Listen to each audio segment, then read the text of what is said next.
Before you make your next major decision, pause. You are about to step into a negotiation that will shape your company, your people, and your legacy. And behind every groundbreaking decision is a leader who knows how to see what others miss.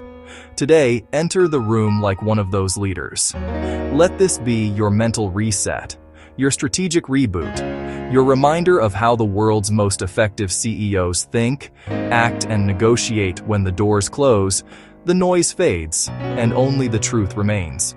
Could we enter the room with a different mind? Close your eyes for a moment. Imagine a long table, a quiet room. The air is still. The eyes around the table turn to you, awaiting your judgment, your clarity, your confidence.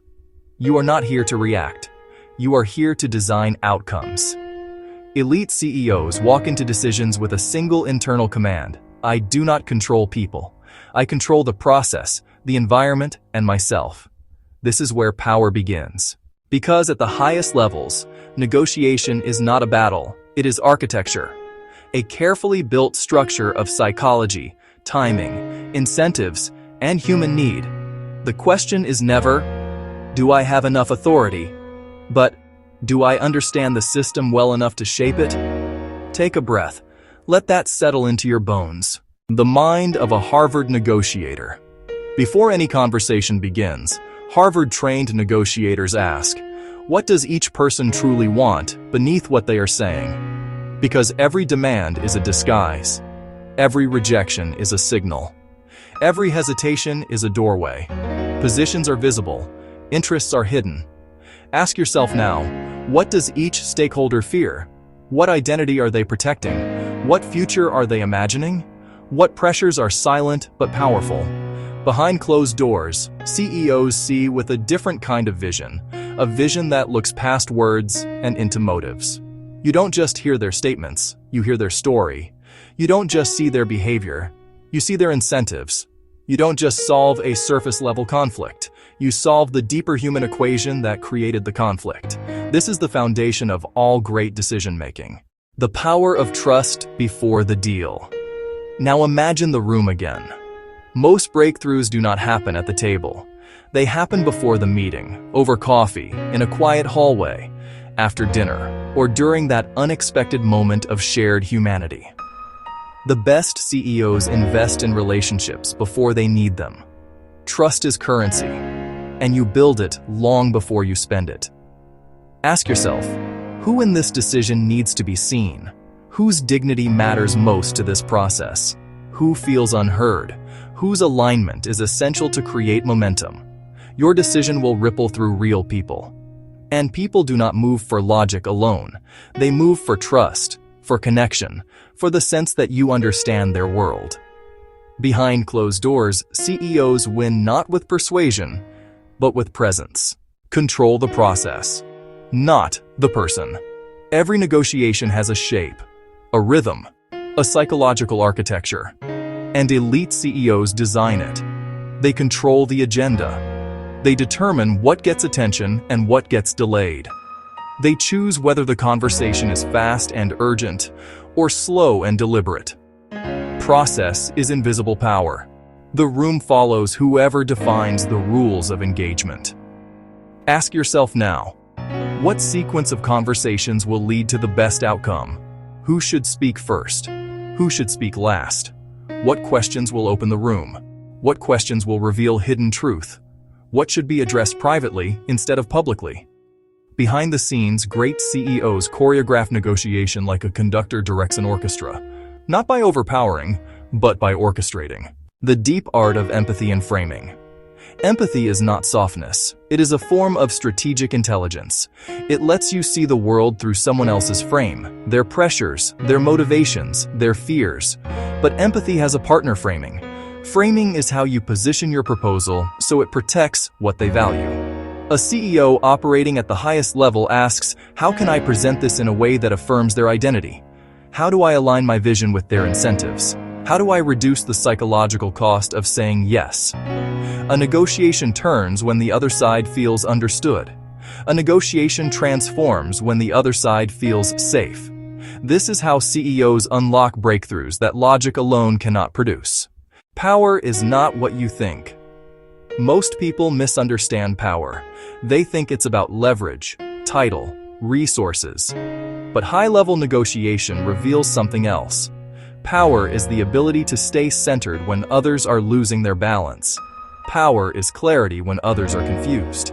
Power is the ability to create options when others see none.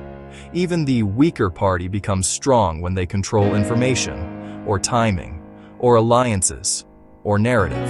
Ask yourself, what sources of power do I have that are not obvious? What strengths am I underestimating? What options can I create that change the game? You do not need dominance. You need design. No is not the end. It is the signal. Behind closed doors, the best CEOs treat resistance as data. When someone says, "No, not now," this won't work. They do not push harder. They do not force. They do not escalate. They get curious. What fear is underneath that no? What identity is threatened? What unmet need is surfacing? What constraint is invisible? If you solve the wrong problem, even a win becomes temporary. If you solve the real problem, even a difficult negotiation becomes a long-term partnership. Breakthroughs often hide inside the resistance. Lean into it. The social contract, the hidden agreement that matters most. Now imagine the deal is almost done. People are aligned. Terms are in place. Everyone is smiling. This is where average CEOs relax. Elite CEOs don't, because they know the deal you sign is only half the deal. The other half is the social contract, the unspoken architecture of how you will work together. Great leaders clarify, how will decisions be made? How will conflict be handled? How will we communicate when the stakes rise? What behaviors are unacceptable?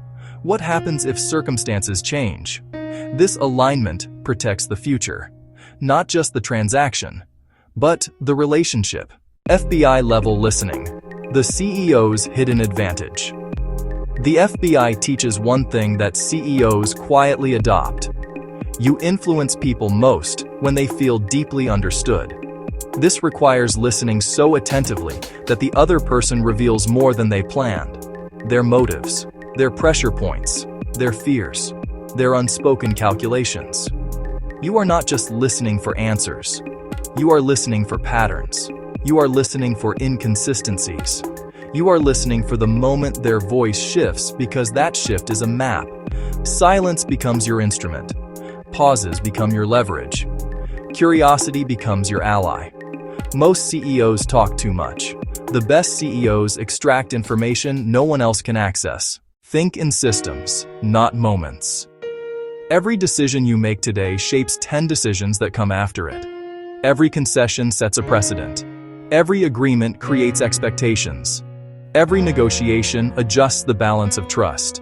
High-level CEOs do not think in isolated outcomes. They think in systems. Ask yourself, what future am I creating with this decision? What norms will this establish? How will this affect morale? How will this influence external perception?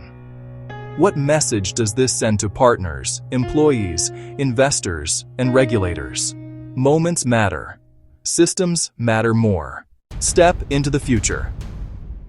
You are building. Take another breath. You are not here to avoid risk. You are here to shape it. You are not here to react to complexity. You are here to harness it. Before you finalize your decision, ask yourself, does this create long-term value? Does this reduce future conflict? Does this expand opportunity? Does this strengthen trust? Does this align with the leader I intend to become? Because ultimately, you are not negotiating for today. You are negotiating for the next decade.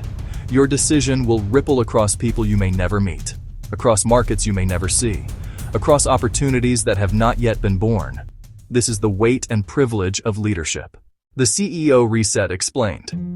Now, one final visualization before you act. Imagine yourself 5 years from now, your company stronger, your team aligned, your partnerships thriving, your strategic bets paying off. Ask your future self, what decision would I be proud I made today? Let that answer guide you. Let that answer center you. Let that answer shape the negotiation you are about to enter. Then walk into the room not as someone hoping for a good outcome, but as someone who has designed the path to one. This is how CEOs negotiate behind closed doors. This is how great companies are built. This is how your legacy is shaped one decision at a time.